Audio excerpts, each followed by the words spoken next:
আসসালামু আলাইকুম। Ancient history of Bengal পড়তে যেয়ে এমন কোনো ব্যক্তি নেই তার এই তিনটা বিষয় নিয়ে প্রবলেম হয় না। ফার্স্ট ওয়ান, তাম্রলিপি, তাম্রশাসন, তাম্রলিপ্তি। এই তিনটা ওয়ার্ড নিয়ে সবাই প্রবলেমের মধ্যে পড়ে যায়, অ্যান্ড এমসিকিউ সলভ করতে যে আরো বেশি প্রবলেমে পড়ে যায়। তো আজকে আমি তিনটা এমসিকিউ এর মাধ্যমে এই বিষয়টা কমপ্লিট করে দিব। তো চলো আমরা তাহলে শুরু করতে পারি। প্রথমত এখানে কি রয়েছে? প্রথমত এখানে রয়েছে তাম্রলিপি। তারপরে কি রয়েছে এখানে? তামার পাত্রে খোদাই করা প্রাচীনকালের রাজআজ্ঞা। তো এখান থেকে আমরা আরেকটা শব্দ নিব, তাম্রশাসন।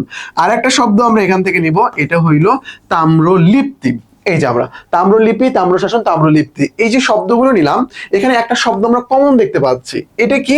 এটা হইল তাম্র। এটা কি? এটা হইল তাম্র। এই শব্দটা আমরা তাম্রলিপ্তি এখানেও কমন পাচ্ছি, তাম্রলিপি এখানে কমন পাচ্ছি, তাম্রশাসন এখানেও কমন পাচ্ছি। তাম্র বলতে কি বোঝানো হয়? তাম্র বলতে তামাকে বোঝানো হয়। তাম্র বলতে কি বোঝানো হচ্ছে? তামাকে বোঝানো হচ্ছে। তোমরা হিস্ট্রি পড়তে যে দেখবে যে লেখা আছে তাম্রযুগ। তাম্রযুগ মানে কি? তাম্রযুগ মানে হইলো যে যুগে তামার ব্যবহার করা হয়েছে। তাম্রযুগ, লৌহযুগ, ব্রোঞ্জ যুগ, প্রস্তর যুগ, পাথরের যে ব্যবহারটা আর কি, এটার উপর ডিফেন্ড করে তোমার ইয়ে করা হয় আর কি। ওকে, তো ভাইয়া তাম্রলিপি কি? আমরা একটু অপশন পড়ি চলো। প্রাচীন ভাষা, প্রাচীন গ্রন্থ, প্রাচীন জনগণ, তামার পাত্রের শাসনাদেশ। হ্যাঁ, ভাইয়া বললো যে তাম্র মানে হলো তামা, তাহলে এই যে তামার পাত্রের শাসনাদেশ।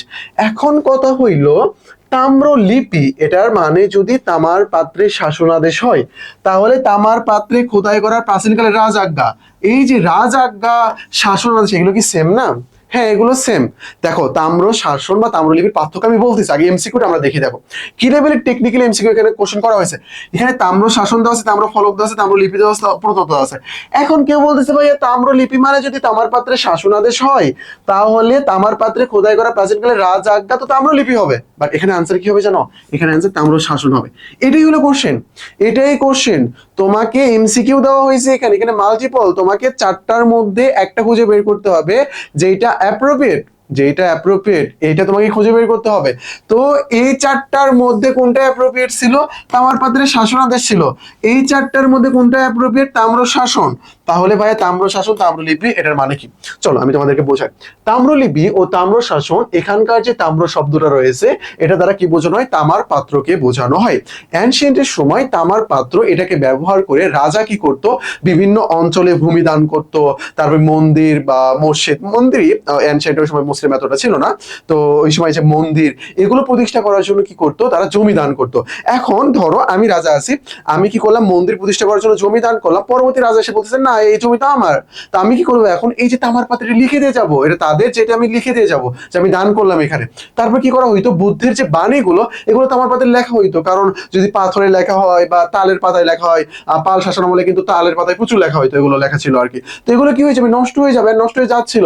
তো এই যে ধর্মীয় বাণী এবং রাজার যে আদেশ বা রাজআজ্ঞা বা শাসন আদেশ, এগুলো যে তামার পাত্রে লেখা হইতো, এটাই কি? এটাই হইলো তাম্র শাসন। ভাই তাম্রলিপি কি? দেখো, তামার পাত্রে আমি যে লিখতেছি, লিখতেছি না, তামার পাত্রে আমি যে লিখতেছি, এটাকে আমি কি বলতেছি? এটাকে আমি বলতেছি হইলো তাম্রলিপি। মানে এই যে লিখন পদ্ধতিটা আমি কি বলতেছি? তাম্রলিপি। আর এখানে শাসন আদেশ, রাজআজ্ঞা আসলে আমরা তাম্র শাসনকে দেখাবো। তাহলে ভাই তাম্রলিপিতে কেন আমরা এটা বুঝলাম? কারণ ভাই কোশ্চেনে তাম্র শাসন লেখে নাই, কোশ্চেনে তাম্র শাসন লেখে নাই। তোমাকে তো চারটার মধ্যে খুঁজে বের করতে হবে না? হ্যাঁ, এখানে দেখো রাজআজ্ঞা, রাজআজ্ঞা শাসনের সাথে মিল না?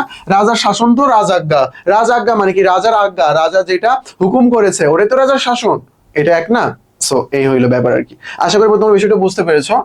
এন্ড তাম্রলিপ্তি, এই যে পয়ে তো যুক্ত বর্ণ যেটা আছে না, এইটা কিন্তু শাসন বা লিপির সাথে সম্পর্কিত না।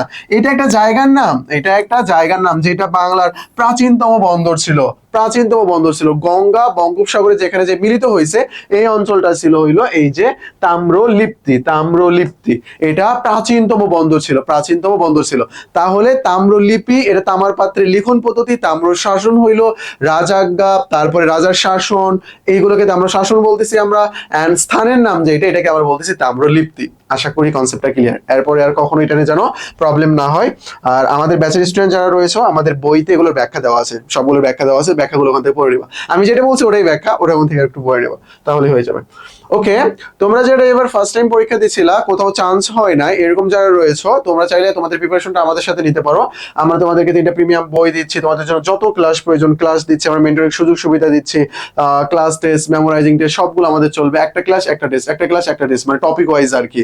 যেমন একটা টপিক অ্যানশিয়েন্টের উপর 2টা ক্লাস যদি হয়, এটার উপর ভিত্তি করে একটা পরীক্ষা, এরকম করে ব্রিটিশ শাসন আমলের একটা পরীক্ষা, পাকিস্তান আমলের উপর একটা পরীক্ষা, এরকম করে পরীক্ষাগুলো চলতে থাকবে আর কি। তো আমরা চিন্তা ভাবনা করছি যে আমরা পার্ট ওয়াইজে নিব, তো দেখা যাক কিরকম করে হয়। তো এটা নিয়ে তোমাদের প্যারা খাওয়ার কোনো দরকার নাই, তোমাদের ব্যাচে যারা দেখতেছো ভিডিওটা আর কি, তোমাদের উদ্দেশ্য বিষয় করে আর কি বললাম এটা। ওকে, তো আমাদের সম্পর্কে ডিটেলস জেনে, এটা আমাদের টেলিগ্রাম নাম্বার, অ্যাডমিশনের যে কোনো প্রবলেম আমাদেরকে নক দিতে পারো। আর যারা নতুন ভিডিওটা দেখতেছো, আমাদের কাছ থেকে 10টা ফ্রি ক্লাস নিতে পারো। তোমার যে কোনো প্রবলেম আমাদেরকে নক দিবে, আমরা সেটা সলভ করে দিব। তো আজকে এই পর্যন্তই, আসসালামু আলাইকুম।